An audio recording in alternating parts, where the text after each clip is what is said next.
So lecture number 19, this will be the final lecture on reinforcement learning. We have just, you know those like iceberg photos where it's like you look at the most basic surface level stuff on top and then on the bottom there's all the crazy stuff.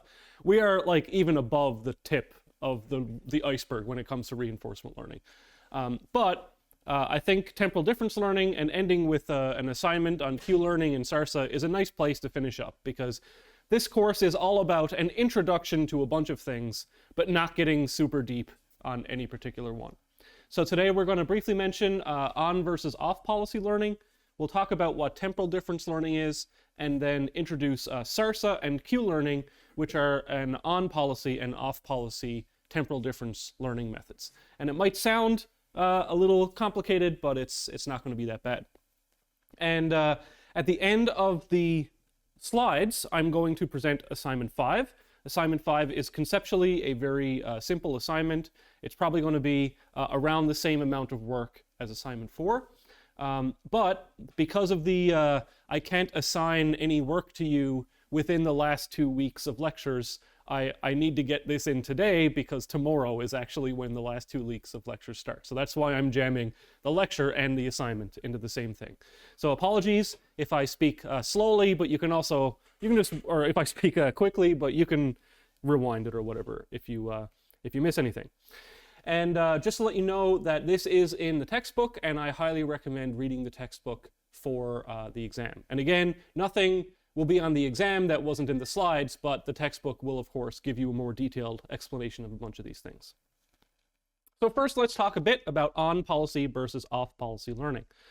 So we recall the Monte Carlo exploring starts algorithm that we looked at in the last lecture. What we were doing was that we had a policy that we used to generate the episodes, and we used that policy to update the values, and then we used the values to update the policy.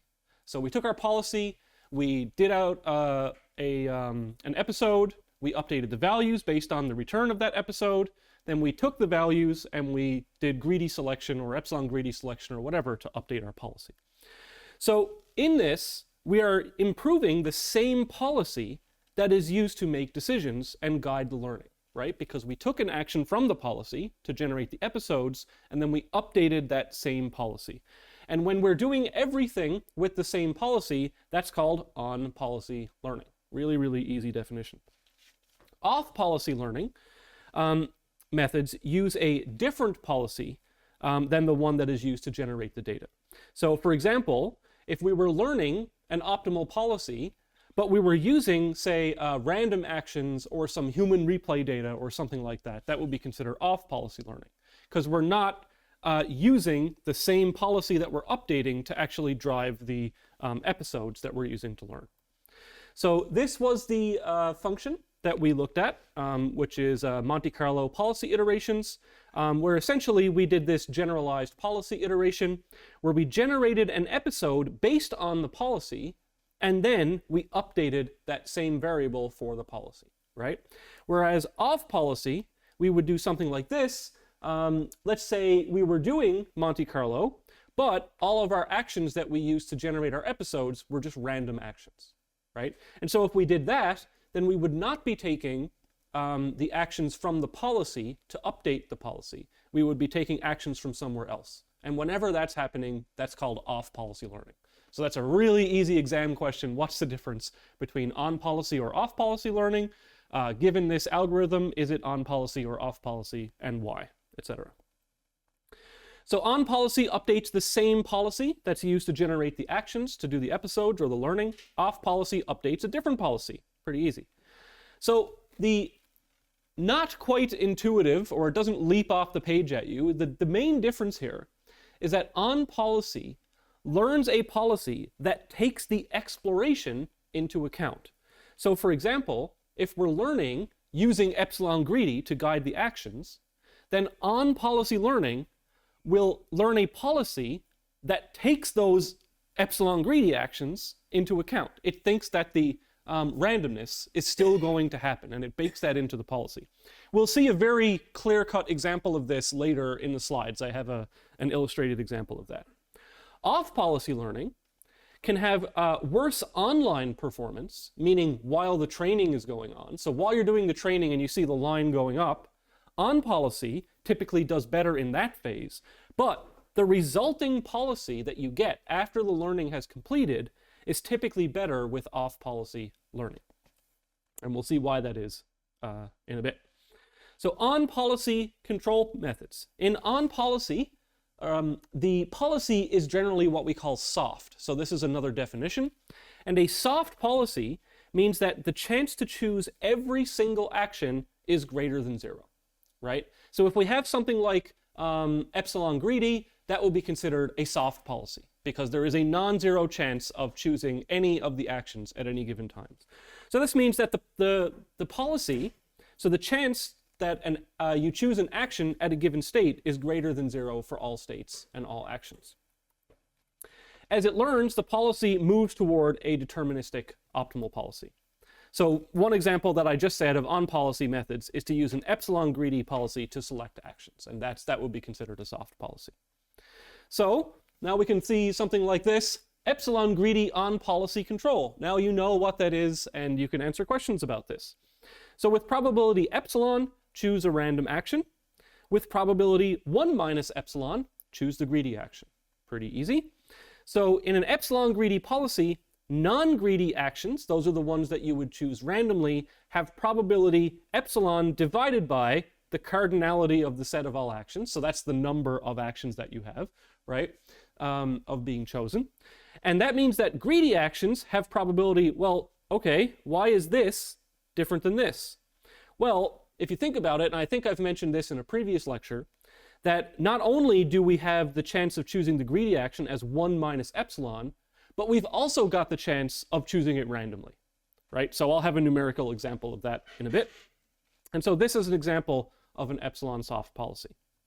So Monte Carlo GPI Epsilon-Soft, let's have a look. So on policy, Monte Carlo is still just the plain old generalized policy iteration that we've talked about.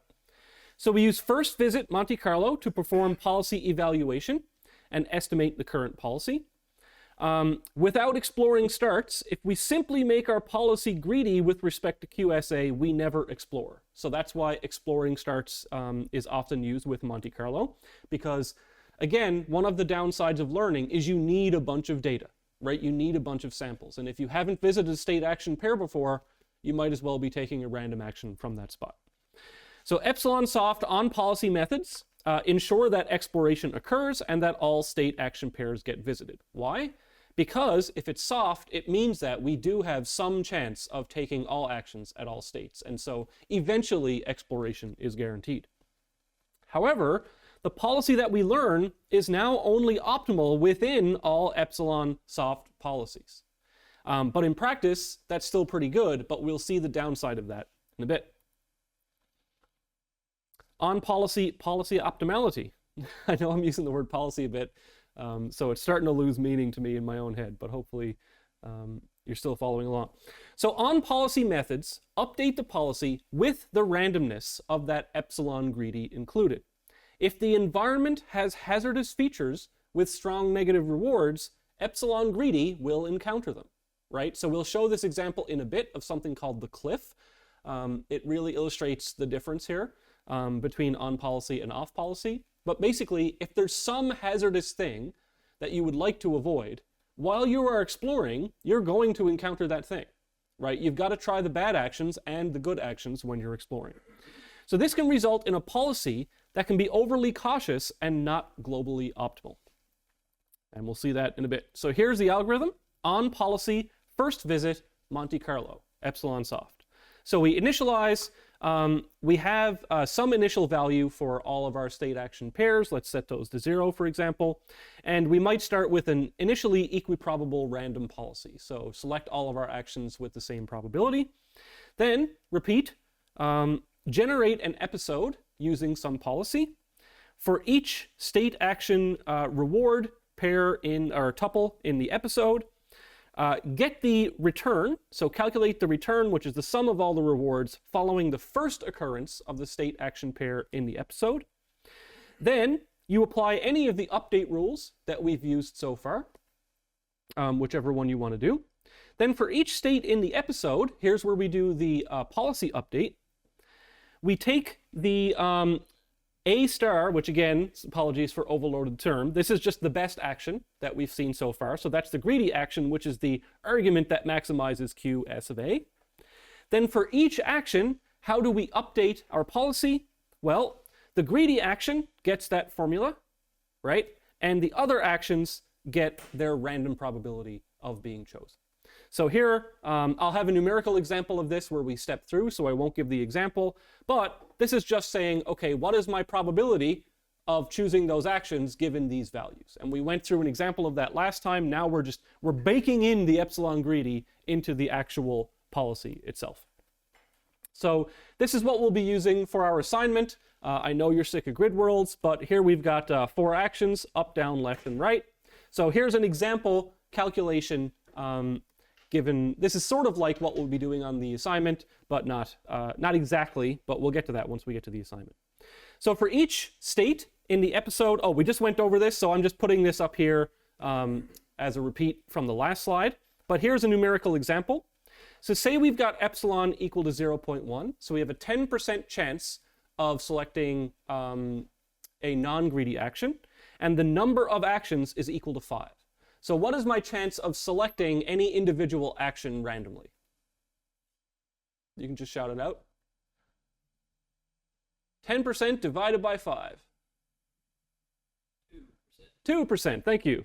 All right, so we've got a 2% chance of choosing all the actions greedily, which means, or all the actions randomly. So that means, what is the percentage chance that we choose the greedy action?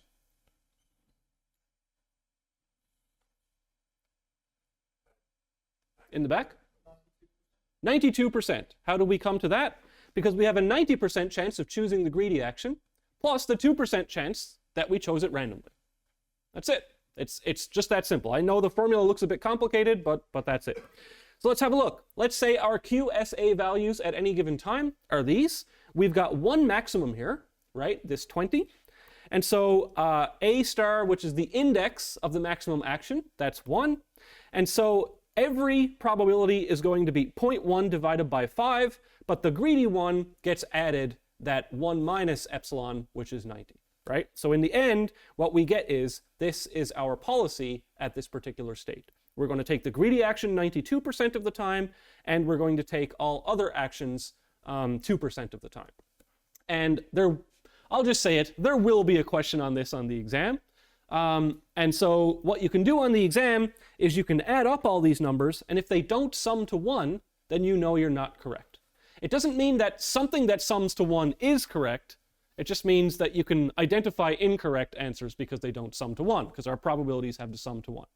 Now, can anyone, I'll give you 5 seconds to tell me what I have left out of this formula here. It's okay if you don't see it right away. Okay, so the thing I've left out of this formula is, what if there are multiple maximums, right? So if there is a question on the exam that has multiple maximums, you just have to be sure that this 1 minus epsilon gets divided by the number of maximums, right? So if we have 2 maximums with an epsilon of 0.1, if we have 1 maximum, then that one gets chosen 90% of the time. But if there are 2, then they'd be chosen 45% of the time each. And so you just have to work that into the calculation. Is that this here only accounts for 1 maximum, but there can be multiple maximums. So at the first, when you add this 1 minus 0.1, just divide that by the number of maximums. And then, again, you can check your work by adding it all up and seeing if it sums to 1. Okay, so off-policy methods. Here's the learning control dilemma. We want to learn action values based on what we currently believe to be optimal behavior, but we need to behave non-optimally in order to explore the state action space, right? So this is, what is this? What dilemma is this that we've been talking about? Bunch of E's. Exploration versus exploitation, right? We want to behave optimally, but in order to find what's optimal, we have to behave suboptimally. So that's like, I'm learning a policy that takes this exploration into account, which we'd want to avoid if possible. So on policy, Epsilon-Soft methods compromise by finding a near optimal policy, but it still explores. Another approach is to use two policies. One is called the target policy, and that is the policy that's being learned over time. And another is called the behavior policy, used to generate episodes and explore. So if we're learning data which is off of the target policy, that is off policy learning. On-policy methods are a little bit simpler. If we're only using a single policy, it's naturally a little bit simpler to implement. Off-policy methods, once you get into the theory and the mathematics that we're not going to really dive into too much, they require additional concepts, they have higher variance, and tend to converge a little bit slower. But what they converge to is typically more powerful, right? And the policy ends up being better in the end. And if you think about it, on-policy methods can be considered a special case of off-policy methods where both policies just happen to be the same, right?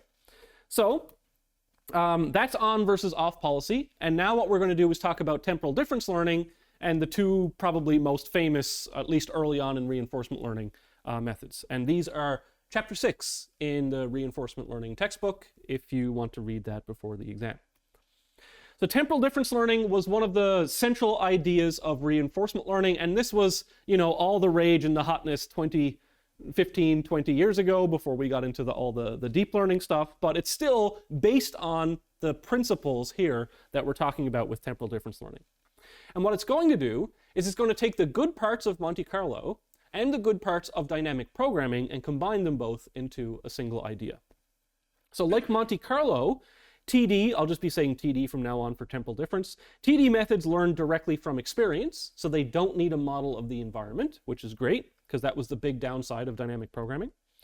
But like dynamic programming, TD methods their update methods incorporate other learned estimates without waiting for a final outcome of an episode. And in the book, they call this bootstrapping. And so this relationship is pretty important because what this is going to enable us to do, well, if we don't have to wait for the outcome of an episode, then we can just update every time step. We don't need to wait for these episodes to finish, so we can actually apply these things to continuing tasks rather than having to wait for episodes to finish, which is what we would have to do with standard Monte Carlo methods. So TD prediction, again, remember prediction is where we update our values, our belief of the values of the policy. So both TD and MC use experience to predict the value of the policy, obviously. Monte Carlo methods, however, wait for an episode to finish, then update everything based on the final return of that episode. TD methods do not wait and update values after each time step. So how do they do that? Well, we'll see in a second. So Monte Carlo methods use the episode return as the target. So whenever we're doing learning, the target is the thing that we're trying to learn to get closer to, right? So if my current belief is 0, and then I get a reward of 1, and I use my alpha to pull me from 0 to 1, that 1 is the target, right? So that's the target. Make sure you understand that.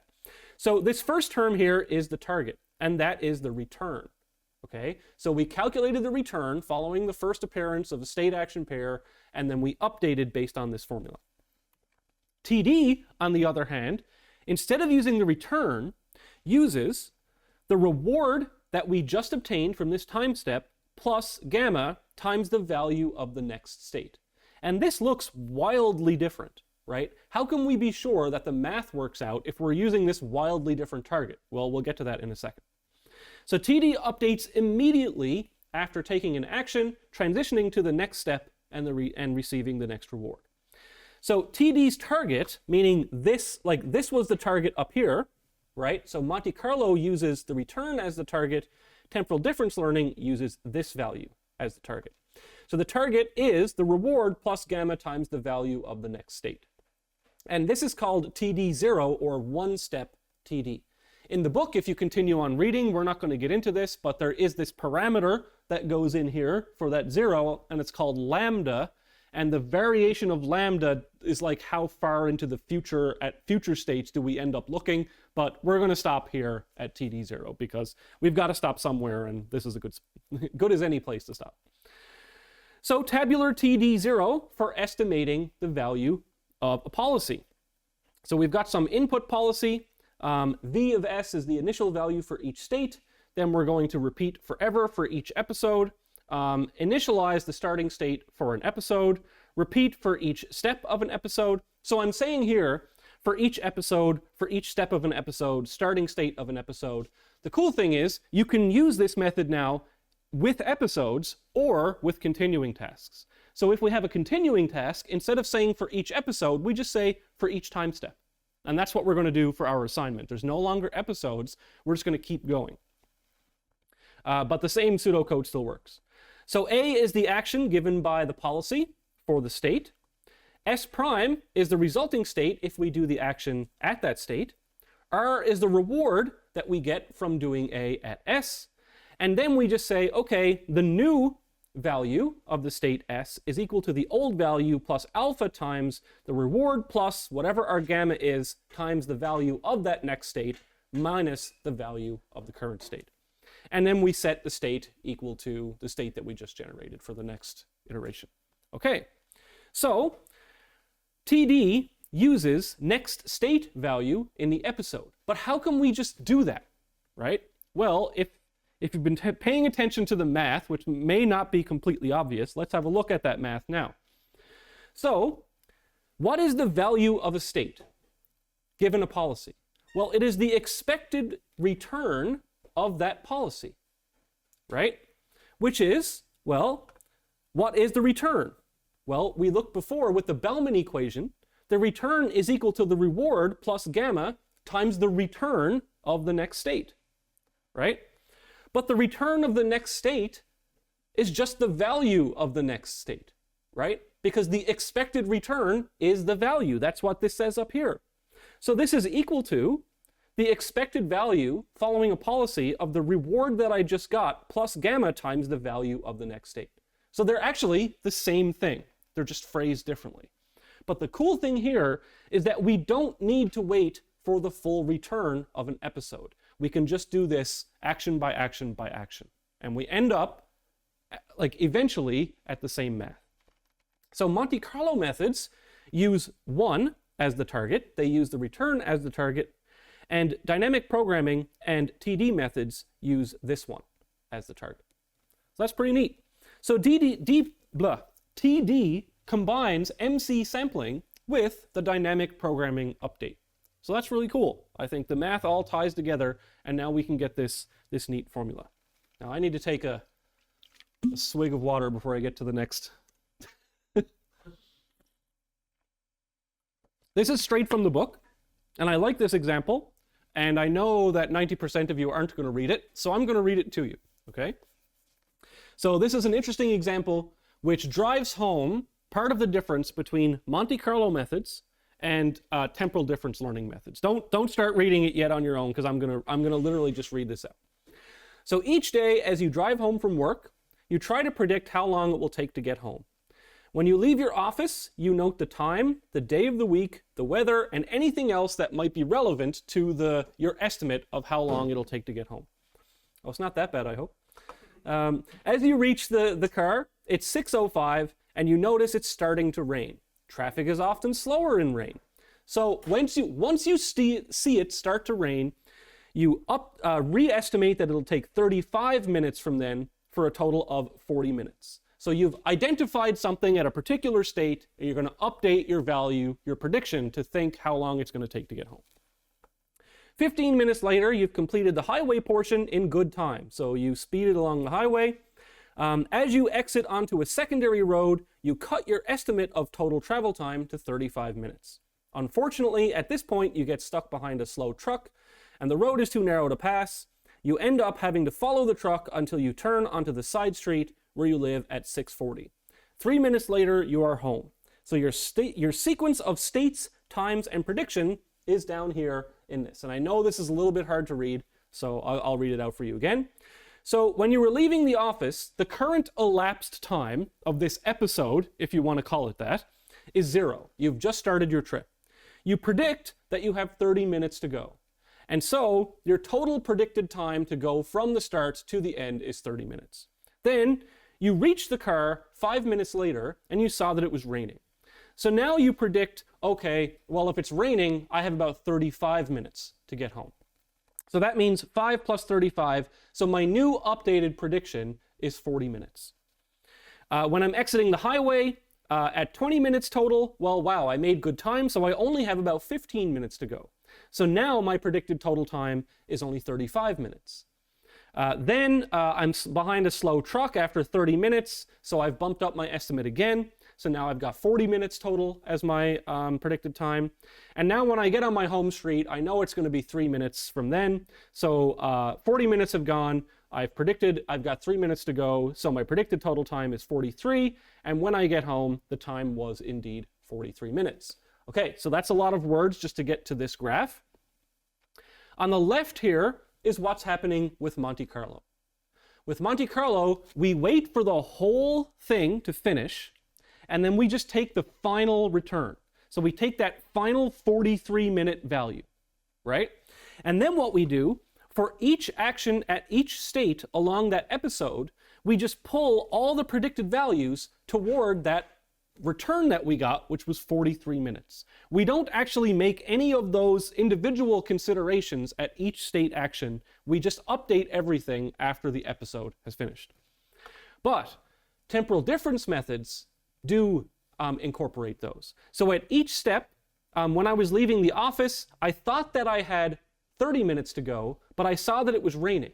So now I update that to that estimate from 30 to 40. Then, now I reached my car and I've made good time and, I've messed this up. But at each point, what I'm doing is I'm taking that new estimate at that new state action pair and updating that value immediately without waiting for the whole episode to finish. Okay? So, I am not saying that either of these is definitely better or definitely worse. It's just important to know the difference here, right? I could show you a graph of the updated values, and you could probably tell me whether that was Monte Carlo or that was a TD prediction method. So this is the difference. And please, by all means, please go read this section of the book if you want a better explanation of this graph. So the advantages of TD, again, dynamic programming requires a model. MC and TD do not. Monte Carlo waits until the episode is finished to do updates. TD is online and incremental, so it doesn't have to wait for episodes. Sometimes episodes are very long, and sometimes we actually don't have episodes. So this is just better than that. Well, not better, but in these circumstances, it's better. TD methods tend to converge faster than fixed size alpha Monte Carlo methods, but at the time that I made that slide a few years ago, it wasn't proven. I haven't looked through the literature to see if they've proved that since. So temporal difference control. Just like before, now that we've updated our values, how do we actually select or update our policy? So given a policy, what is v pi of s? That's what we just looked at. How do we update the new policy? Well, it's no different. We just follow generalized policy iteration. That's it. And so like Monte Carlo, we'll have the same exploitation versus exploration trade-off. And like Monte Carlo, we also have on policy versus off policy for temporal difference learning. So on policy TD control, of course, if we want to know the value of actions, to take the actions, we're not actually going to be computing V of S. We're going to be calculating Q of SA. So we need to estimate Q pi of SA for the current behavior policy pi and for all state action pairs. We can use the same TD methods we previously discussed for estimating V pi of S, but now we're just doing Q pi of SA. Right? Because whenever we want to do something useful, we should probably do the Q values. And then we can update the policy to be greedy with respect to those values. So that part hasn't changed from anything else we've been looking at. So here's the SARSA algorithm. Of course, we're at a state. We take an action. We get a reward. State, action, reward. State, action, reward. This is what we're doing in these methods. So the episodes consists of states, actions, and rewards. And previously, we learned for TD to transition between episode states and update VS. So what we were doing was we were updating the values of states. But what SARSA is going to do is what we actually want, which is the value of actions at states, so the Q values. So SARSA, instead of going from state to state, it transitions between state action pairs. So the SARSA update rule just says the new value for Q of SA is equal to the old value of QSA plus alpha times the reward that we get plus gamma times Q of SA at the next time step, meaning the next state and the next action. But the difference that we're going to see between SARSA and Q-learning, which is the next algorithm, is that SARSA actually says, what is the thing that I am going to do at the next state? Okay, so it looks up the next state and says, well, okay, TD learning says get me the value of the next state, right? So what is the value of the next state? Well, it's the value of the thing I would do at the next state, right? So I look at the next state, I look at the action my policy says to do there, and I take that value. And then finally, minus my old one. So here we have the update rule for SARSA. That's just copied from the last slide. If ST plus 1 is terminal, then this value is 0. That's just defined in the SARSA algorithm. Then the policy update is just greedy with respect to QSA. That's it. And the formula, let's have a look. What variables does this formula use? It uses ST, AT, RT plus 1, ST plus 1, and AT plus 1. Those are the unique variables that it uses, and so that's why it's called SARSA, because it's state, action, reward, next state, next action, which is SARSA. So that's a really easy way to implement, to remember how to write down that update rule, okay? These update rules are absolutely fair game for the exam. They are just slightly modified versions of the update rules that we've been using all along for reinforcement learning. So SARSA using epsilon greedy, what does that algorithm look like? So QSA are the initial values for each state action pair, and the terminal values are 0. Then repeat forever for each episode or for each time step. Doesn't have to be episodes. Initialize the starting state. So we should probably use exploring starts when we do this again if we can. But if it's a continuing task, then we can't use exploring starts because we're just continuing on.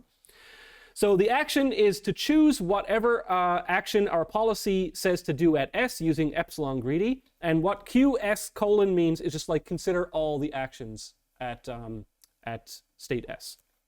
So we look at our policy and we use epsilon greedy to choose an action. Then repeat the reward, and the next state is just taking action A at state S. That'll transition us to state S and give us a reward. A prime is the action that we would do at S prime. So we look up in our policy at the next state what we would do, and that is choosing, that is A prime. Then we just implement this formula. So QSA equals our previous QSA plus alpha times the reward plus gamma times QS prime A prime minus QSA. And then we set the state equal to the state that we just did, and the action equal to the action that we just chose.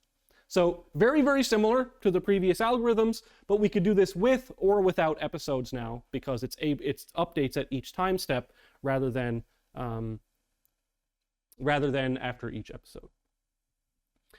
Next, Q-learning, off-policy TD control. So this was invented in 1989, and it was an early breakthrough in reinforcement learning. It is an off-policy TD control algorithm, and there was only one small change from SARSA. So let's quickly have a look at SARSA again. So what we're doing here is, in SARSA, this is the term that's going to change between SARSA and Q-learning. SARSA says, look at the next state and tell me what my policy says I would do at the next state. Okay, now let's have a look at Q-learning. Q-learning instead says, look at the next state and tell me the best thing to do at the next state. So not what my policy says to do, right? But what is the best thing? And you might say, well, if my policy is greedy, then isn't this the exact same thing? No, it isn't. Because with SARSA, we actually choose A using epsilon greedy. So we could get an action here that is one of those random bad actions, right? But what Q-learning says is no. Take all of that crap out, go look at the best action without any exploration, and give me the value of that action. Okay? So the learned Q directly approximates the real value, the optimal action value function, no matter which behavior policy is being followed. So the cool thing here is that in order to generate all the actions, I could literally be taking random actions, right? And this would be saying, okay, what was the best thing I learned to do at that state? What is the value of that? And it's updating based on that. So here it is. Here's the algorithm. It's actually simpler than SARSA because we don't have to look up the policy a second time to see what we would do at the next state. This just says, give me the maximum value of A, right? So there's a couple of lines off of there because it's just a little bit simpler than SARSA. Q-learning is off policy. Why? Well, if the algorithm estimates the value function of the policy generating the data, then it's called on policy. That's what SARSA was doing. It was using the policy to generate episodes, and then we were updating based on the results of what we would do at the next state. So SARSA learns the value of its policy, which does that exploration. But Q-learning learns the value of a policy, but not the one that was doing exploration. So it does not, that policy that it's learning doesn't explore since it takes the max value action. So here's the great example from the book of this. It's called The Cliff. And this is the diagram. So essentially what we've got here is another pathfinding problem, but pathfinding is a good intuitive example in my opinion. So we're trying to get from this starting state over here to the goal state by taking up, down, left, and right actions. And the whole point here is that if you step off of one of these bottom row onto the cliff, you get a huge negative reward. Okay, so let's have a quick look at the description of the cliff. So our actions are up, down, left, and right. You get a -1 reward at each time step. If you step over the cliff, you get a reward of -100 and go back to the start. This is designed to show the difference between Q-learning and SARSA methods online performance. Online performance meaning while it is training.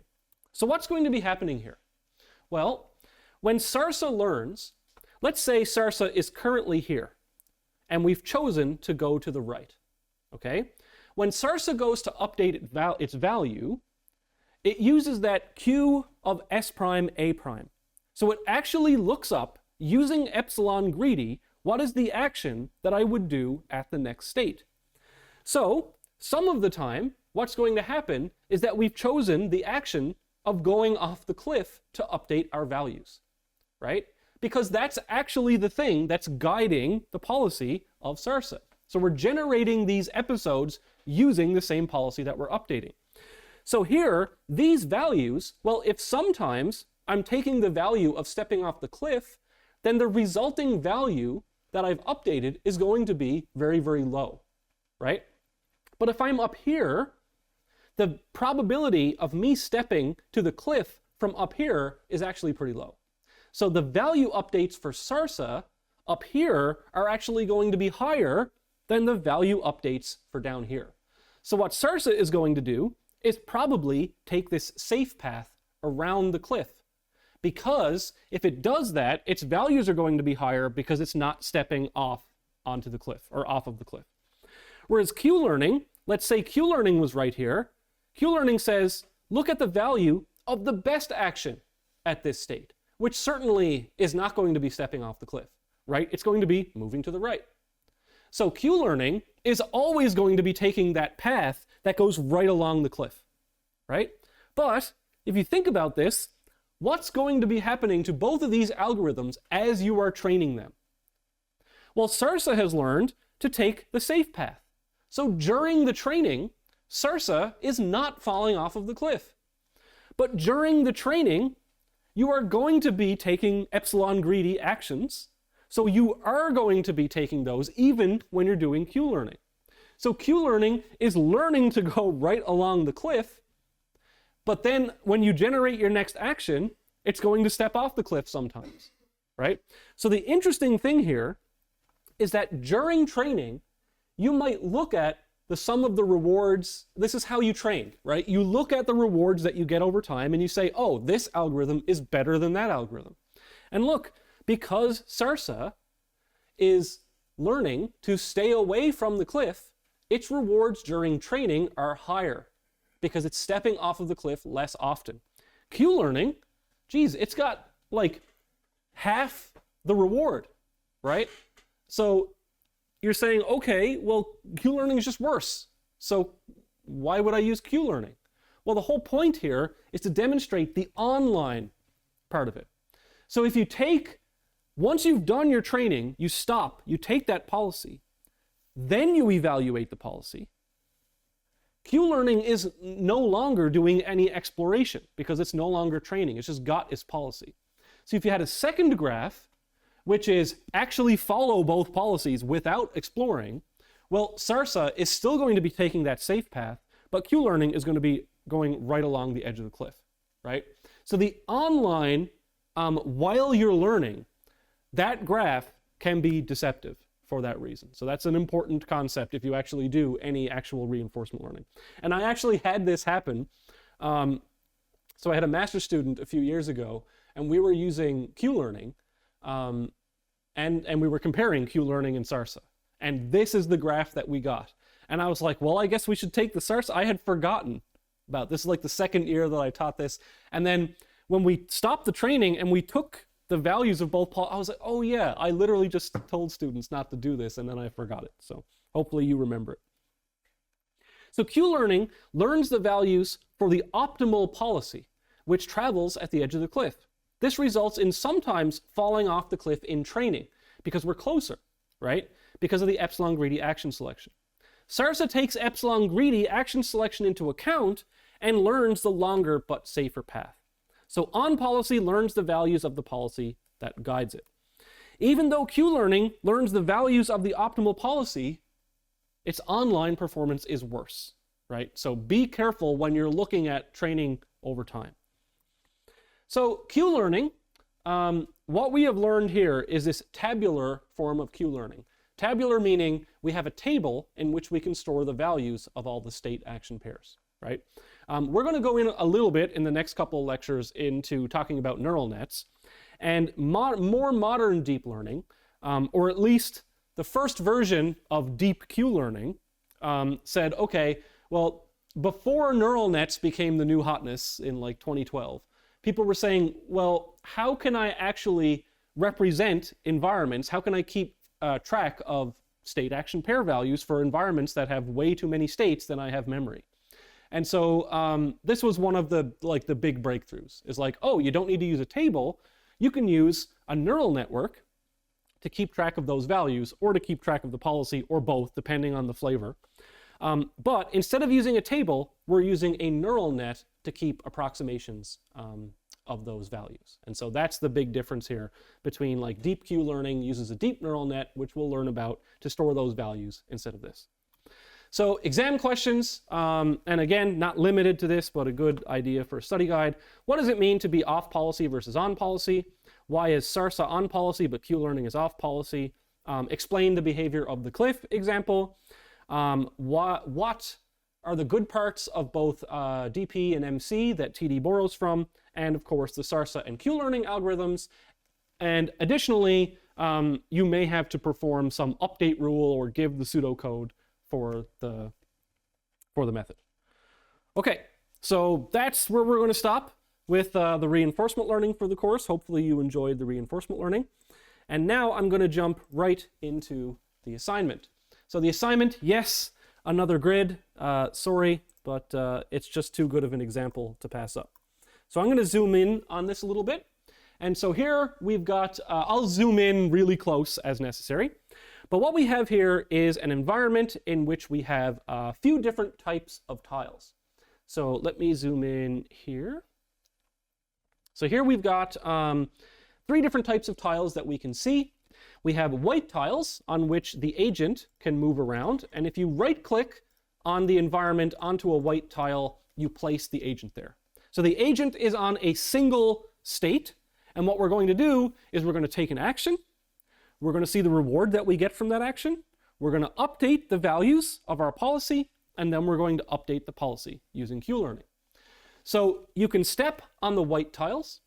When you go to one of these states, this is a terminal state, but this is not an episodic task. So what happens when you step onto one of those blue tiles is you are going to be teleported to a random spot on the map. Okay, so that's how we make this a continuing task, is that it's not exactly episodic. We just teleport it somewhere else and the learning keeps going. What these white tiles show is that this is a representation of the current policy at this tile or at this state. So if it's up, down, left, and right, which is our movement for this assignment, what this shows is that, okay, if there's 4 directions, it means with an equiprobable random chance, go up, down, left, or right. Question? The blue tiles that teleport you, do you get a reward for reaching them? I'll get to that. Yeah. So I'll talk about the rewards in a second. The gray tiles you cannot walk onto. Okay, so those are the 3 different types of tiles. We've got a tile that when you step onto it, well, whenever we take any action, we're going to get a reward, but I'll talk about specific rewards in a bit. We've got gray tiles you can't step onto, and we've got the white tiles that we can step on. So if I move my agent here, now you might ask yourself, what are the legal actions from this state? Okay, the difference between this and all the other assignments that we did with pathfinding is that all 4 actions are always legal in this assignment. But if the action would take us off of the map or bump us into a wall, we're just going to stay put. But we'll still get the negative reward. So since this is essentially a pathfinding problem, by default, all of the states and all of the taking an action at any of these states is going to result in a -1 reward. Okay?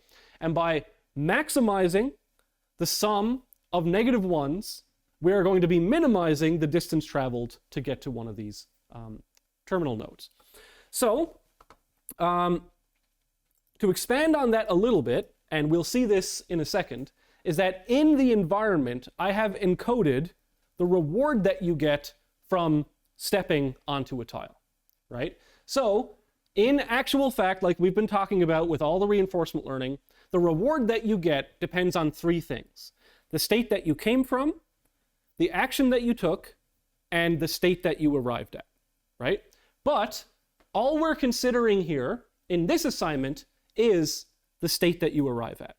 So whenever you arrive at a state, encoded in the environment class, which I'll get into, is a value, and that value is the reward that you get. So the reward at any of these white steps is -1.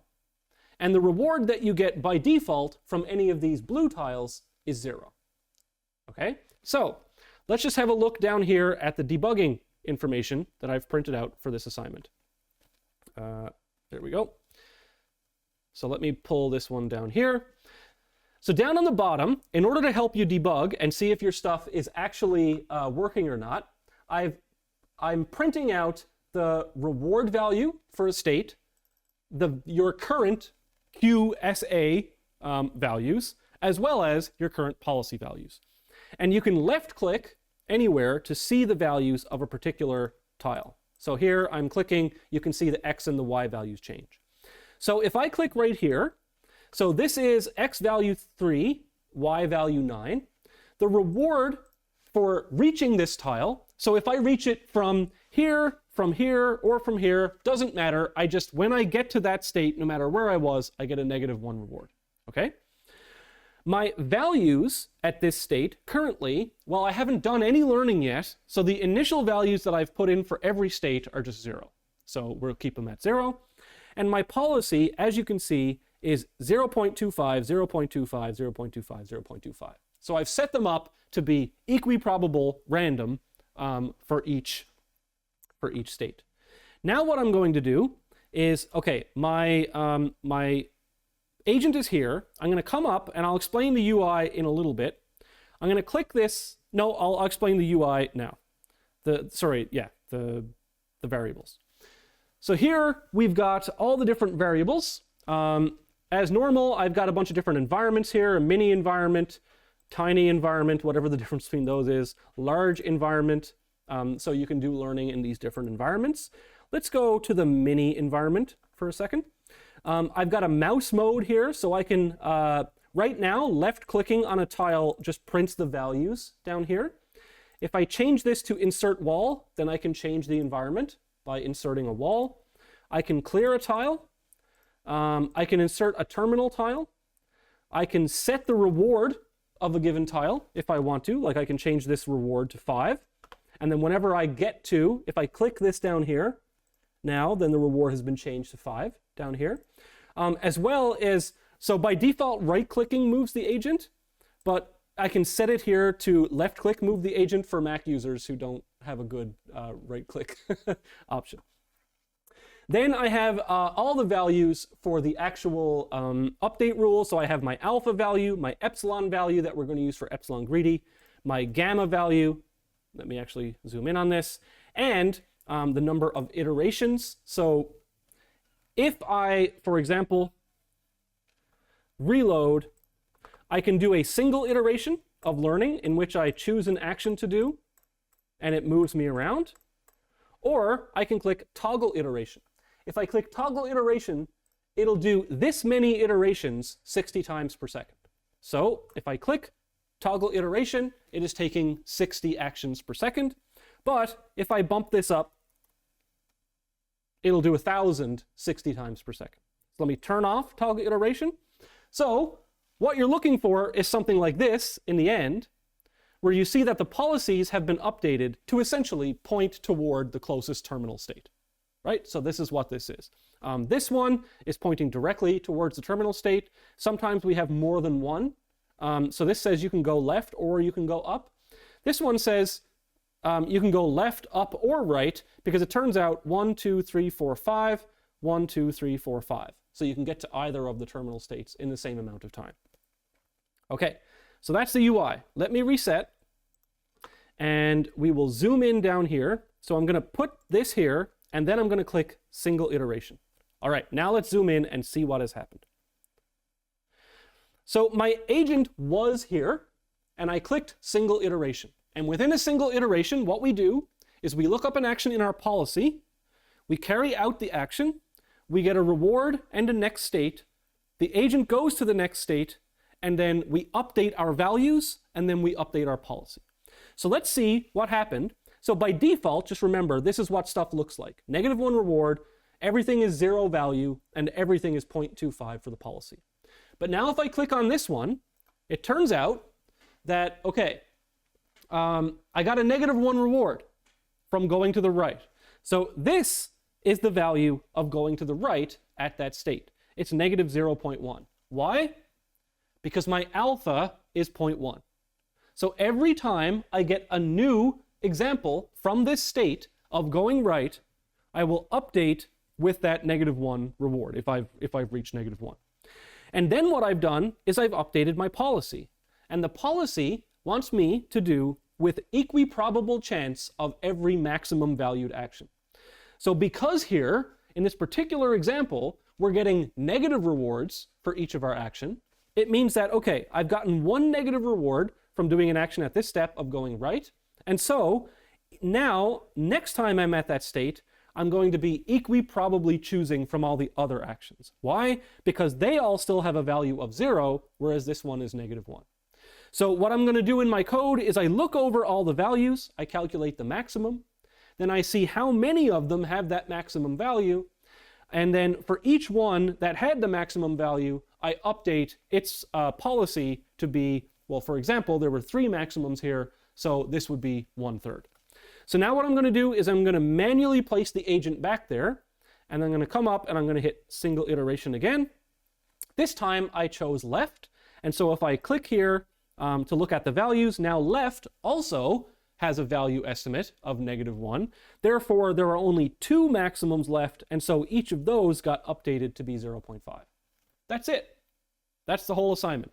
And then the coloring is what I've done is I've got 0 as white, so anything that has a value of 0. So here, it may look like there's only one value associated with the state, but I've drawn these triangles. And the triangles are the values of the actions. So currently going up and down has a value of 0. Left and right have a value of -0.1. So what I do is, let me just bump this up and do the learning completely. Okay, So I find the most negative value and I scale that to pure red. So any negative values between 0 and the worst negative value go from white to pure red. And anything that has positive values goes from white at 0 to pure green being the highest positive value. Now here what we've done is we've essentially just done a pathfinding problem. So if I click here, we can see, let me move in. All right. So the reward that we would get from here going to the left would be 0, right? Because there is a reward of 0 for transitioning to the terminal state by default. So that's why the value of left is white. Okay? Here, if I click on this one and I go down, the value of going left here is -3. It's -3 because what we have done over time is learned that there are approximately 3 actions left before I have to go to this terminal state and get the reward of 0. Okay? So we've set this up purposely to approximate the distance remaining by our reward of -1. Now the reason these line up is because also I've got my gamma set to 1. I'm not doing any discounting for this assignment, but it's there and you do have to use that variable.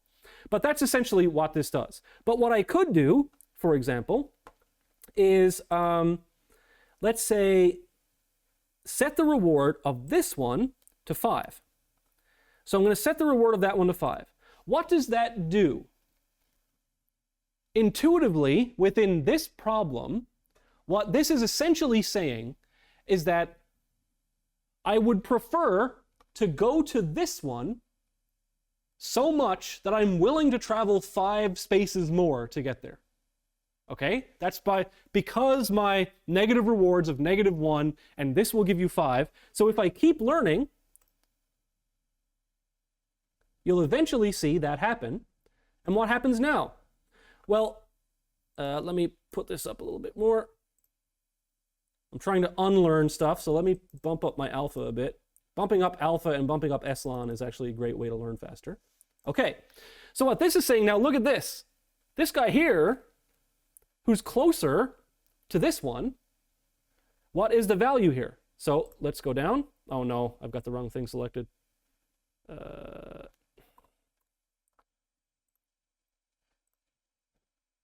Print values. I've cleared it. Okay, so this one, I'll do this one instead. So this one thinks that going to the right has a value of 0. Going to the left, geez, what was left? Probably the second last? Okay, so that's -2. Why? Because I messed it up now. But essentially, it wants to go towards this one because this one has a higher reward at the end. So if the reward that I eventually obtain, that 5, is greater than the number of steps to get there, which are all -1, then I will prefer to go to this one. Okay?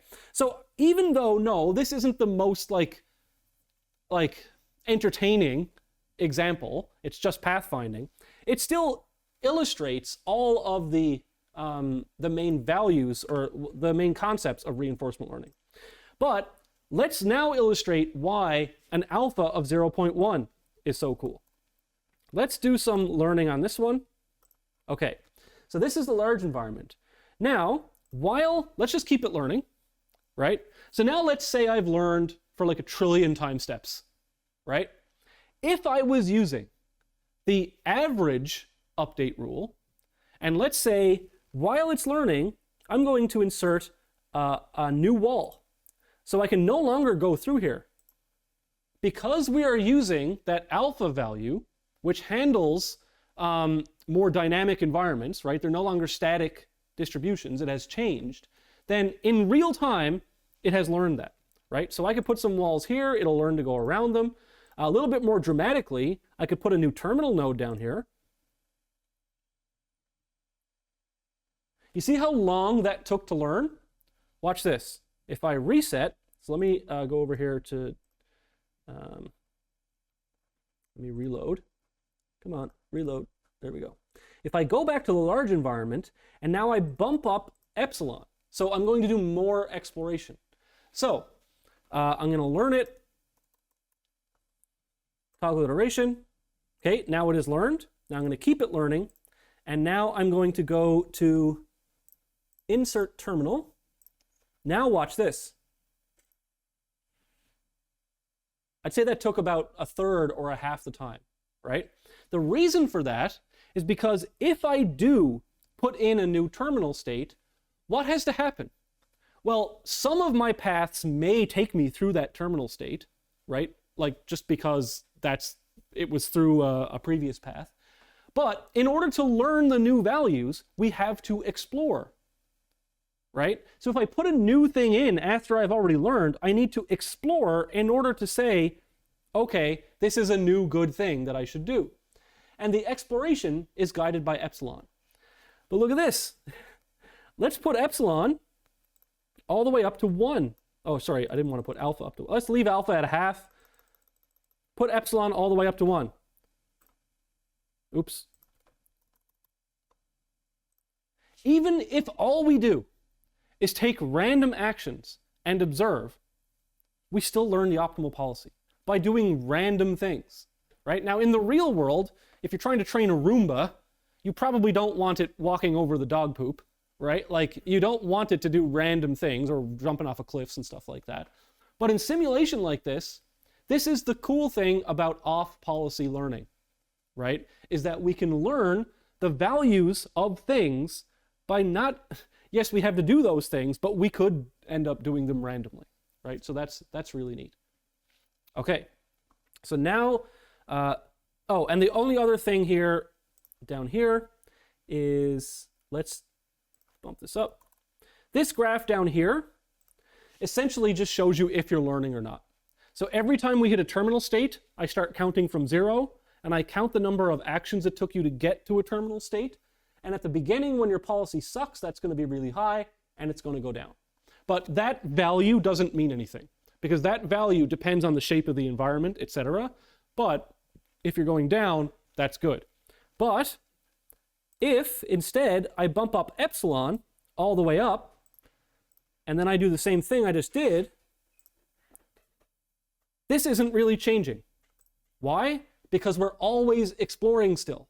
We're no longer following the policy to generate the episodes. We're just always taking random stuff. So that's not going down. So if I do put epsilon down, now that I've learned it, so now I'm just following the policy. I'm no longer doing any exploration. Okay? And if I'm no longer doing any exploration, and I insert a new terminal tile, only the ones that happened to go through that tile are being updated. Nothing else. But as soon as I put up epsilon, it starts to learn toward that, right? So you can see in real time these values being updated and stuff. So anyway, hopefully that's intuitive. So let's get into the code. As always, this shouldn't take too long. The first file I'm going to look at is this environment, because we always have our little environment. Again, just like other times, I've got the data that I actually store, so that's my grid. I've got a width and a height, and I've got the actions that are legal. I can return the type. Oh, one second. No. Maps. I'm going to show maps first to show you how that's all stored. So my maps here, it's a very, very simple data structure. It's just the 2D grid of values, and it's got a type. So C is clear, T is terminal, W is wall. And the second value is the reward that I get if I end up at that state. Okay, so that's how all my my maps are encoded. Really, really simple. You can even put your own in if you want to. In fact, I probably should have put in the cliff, hey, as an example, but maybe I'll do that tonight before I release it. I'll put the cliff in there. So you're able to get the type. I've actually programmed get next state for you, so you don't have to do that. That's not the interesting part of this assignment. So all you do, of course, is you add the action indices to the current state, and I say, okay, if the action would have taken us out of bounds, or it would have been blocked, then just return the place that you're already at. So if you're on the corners and you try to move outside, it'll just keep you there. Get reward, This will get you the reward from the resulting state. So just keep in mind that when you're doing your coding, get the reward of the state you ended up in, not the state that you came from. You shouldn't need any of these. You shouldn't need the set reward functions or anything. Get actions you probably want, so you can loop over the actions.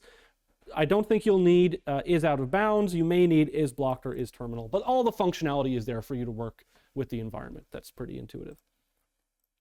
What do we have next? High charts, that's just the charting stuff that I use. The GUI. Okay, so the only other thing that we have here is the reinforcement learning student object. So we'll just go over all of this, and this is where all your code is going to go. You know the drill by this point. Okay, important. Computed actions are represented by an integer. This integer is the index into the this.env.getActions array. Wherever we pass an action in this class, use the integer index. So that's just very important that you do that. Don't pass in the x and the y. You're just passing an integer index into that array. A note that terminal states do not actually terminate episodes. They simply teleport the agent to a random non-blocked tile on the map. This is because we're working with a continuing task, so technically none of the states are actually terminal. I recommend as a tip to complete the assignment in the order of the steps listed in the learning iteration function, which we'll get to in a second. Okay, we have some stuff in the config as usual. We have this.config.alpha, this.config.gamma, and this.config.epsilon. Depending on if I can fix it in time, by the time you get the assignment, there will be one more config thing here. That will be in the UI. I have it implemented at home, just not here because I forgot to update the Git, with either SARSA or QLearning. Okay, so you are going to, based on the config, if it's .sarsa or .qlearning, that is the update rule that you're going to implement. So you just have to implement both of those algorithms. Pretty simple. This.env, that's the environment. This.q, that is the values array. So you're going to store your values, which are going to be the QSA values, but this has 3 indices because rather than convert the states into a single integer, it's just QXYA instead of QSA. So that's the current estimate of value, the current estimate of doing action A at a state XY, and remember that's an index, not 2 values, or like X and Y. This.p, that is the policy array. So this is the probability of doing action A at the state. And this is the state that the agent is currently at. So this is not like the first pathfinding assignment where you're returning a whole path and all that other stuff where there's a start and a goal. Here, the agent is currently living at a particular location and you're just taking action. So that's where it currently is. So that's what you're going to have to set up. I have initialized all of the Q values to 0, and I have initialized an equiprobable random policy for you. So if you want those for any of the sample code or whatever, they are there, you can just take those. And your main job here is to implement the learning iteration function that does all the steps. So I'm going to zoom out just a little bit here. So this is QLearning GPI iteration pseudocode, and if when you get the assignment it says QLearning/SARSA, then you have to do both, right? It's just whether or not I can get it out in time. So apologies for not having all my stuff together, but I want you to do both. All you got to do, load up the HTML. If you see a picker, then you're going to do whichever one it says. If not, then it's QLearning only. You all got your fingers crossed that I don't have any time. Important, warning again, computed actions are represented by an integer. You can tell which parts of this assignment I got a lot of headache from last time. This is the integer into the this.env whenever we pass. Okay, I've already said that. First thing, okay, so if on the previous iteration you landed on a terminal state, this is what you have to do. While this.state is not legal, set it to a random legal state. A legal state is one that is not a wall or a terminal state. I don't care how you do this. You could go through the environment, get a list of all the legal spots and choose a random one.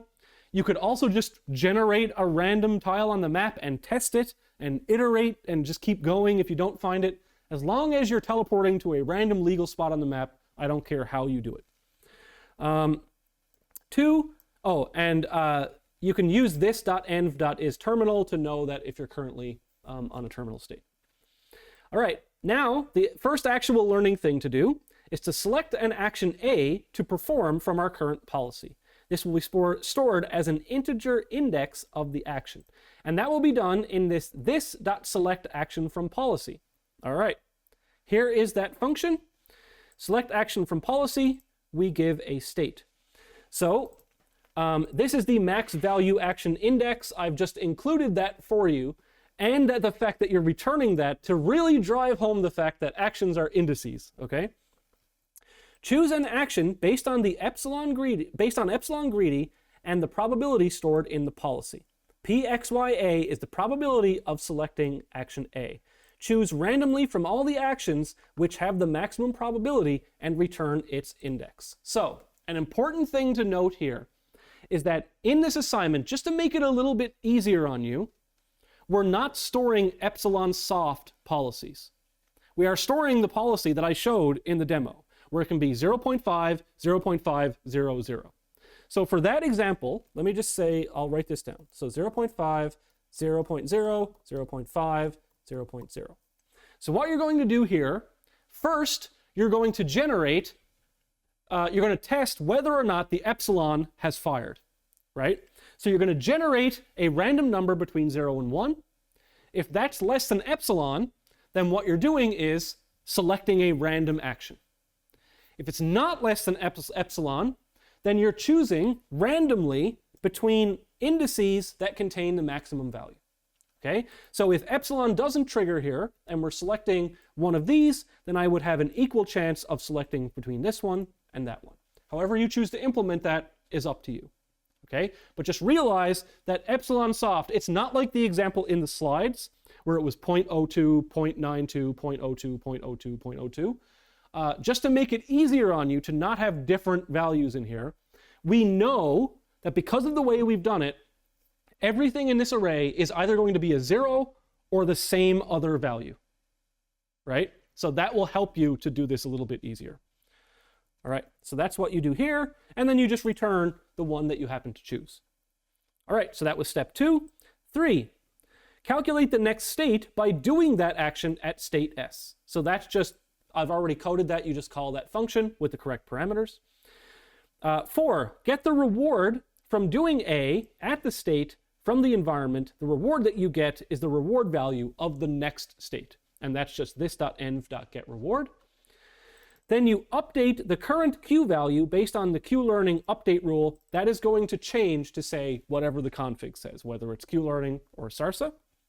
That is the update value function. All right. So the update value function takes in all the relevant parameters, and you put in the Q-learning update rule, right? That's it. It's straight from the slides. So that's really not hard. Or it's SARSA based on the config. So in here, you will say if this.config.method equals SARSA or Q-learning, whatever they happen to be. Okay. So now that we've updated the value, we're going to update the policy. That is the this.updatePolicy function, which is down here. And that I've just included the values here. So what you do is you look over all the values from QXYA for each action. Then you calculate which of those has a maximum action. So which of the indices of those actions actually gave you the maximum value. Then for each action A, if it is a maximum action, here is the probability of choosing that maximum action. Otherwise, its probability is 0. Okay, so we did an example of that in the slides as well. So that update policy is the same no matter whether it's SARSA or Q-learning. Okay, and then there's 2 more functions down here. One is getMinQ and one is getMaxQ. And all that does is it looks over the UI to find the min and max Q values so it can do the coloring green or red in the UI. And then the last thing you have to do is set this dot state equal to that next state that you generated so that it actually gets updated in the user interface.